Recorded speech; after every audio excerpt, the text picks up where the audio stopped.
Hey everybody, how's it going? Brbteabreak here with a first impression of Kami. Kami is developed by State of Play Games, who are also known for a game called Loom, which is a puzzle adventure game, and State of Play Games are known for their beautiful handcrafted aesthetic in their games. Now, like most puzzle games, I like to record first and then give you my first impressions, since you don't want to be sitting here and watching me try and complete a level for 30 minutes, which is designed for a 5-year-old to play. Now, Kami is a very simplistic puzzle game where the goal is to turn all your paper into one color. And it is as simple as that. There's no story attached, there's no crazy cutscenes. Pretty much, you get no fluff. And what you get is a very good puzzle game which plays much in the way of chess. And what I mean by this is you have to plan your turns 3 or 4 turns ahead. And in many cases, you have to plan out the whole level and your path you're going to choose before you actually begin the level in order to get the perfect score. Now, it's quite a strange thing to explain, so hopefully the gameplay in the background will be able to help you understand what is going on. It's a game of trial and error, and it really reinforces the idea of getting a perfect score. And while there's only one option or one path to get the perfect score, it doesn't seem contrived in any way. The simplicity of the puzzles and the limited color palette lends itself to this. So in that sense, it's not impossible to get the perfect score over and over again, you just have to be in the right mindset. Now, the best bit about Kami, in my opinion, is the fact that it's quite casual in the sense that it's easy to pick up and the rounds are really short, much like a mobile game. This also means the game is greatly accessible. You can show your friends, your parents, your dog, and it's great just to brainstorm ideas with them and trying to work out the optimal paths.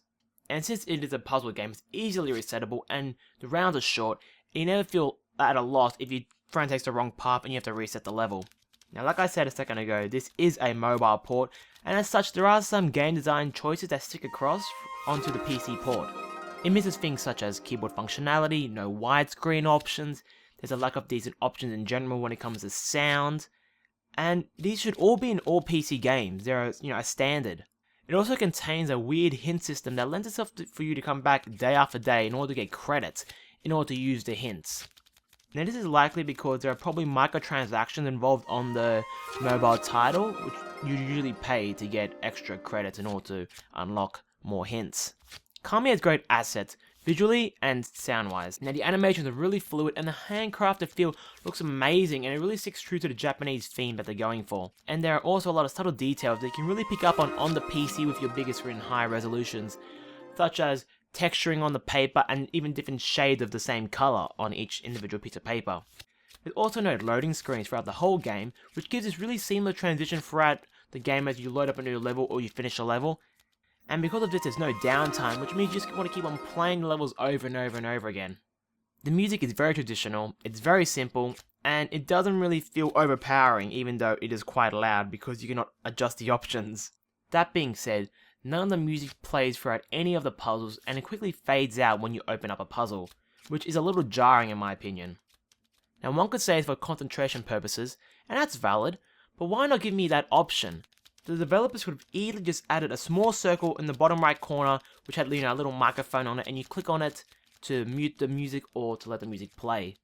Now, you're going to love this game if you love mass strategy in a way, where you like planning turns ahead, and you like working out some massive plan in order to achieve your goal.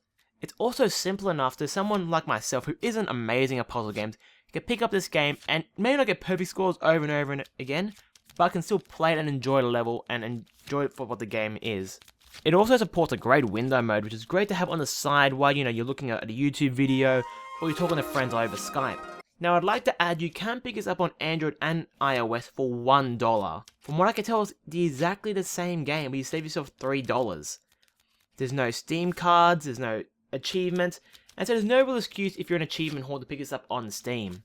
So you pay 4 times more for a PC port of the game, which all it really features is higher resolution options, and Steam DRM if you enjoy that. But that being said, again, it's only $4, it's a very small sum of money, so if you want to support the developers, you should pick it up on Steam, it's a great way to support them. Also, who doesn't love seeing hundreds and hundreds of games in your product list on Steam? So anyway guys, what do you think of the game? Kami is a very nice game to play, it's very simple, I enjoyed it greatly, and I'll try and finish it one day because it takes me ages, I'm not very good at puzzle games. If you're new to the channel, subscribe, I do indie game first impressions all the time. This has been Brbteabreak, thanks for watching, and I'll see you next time.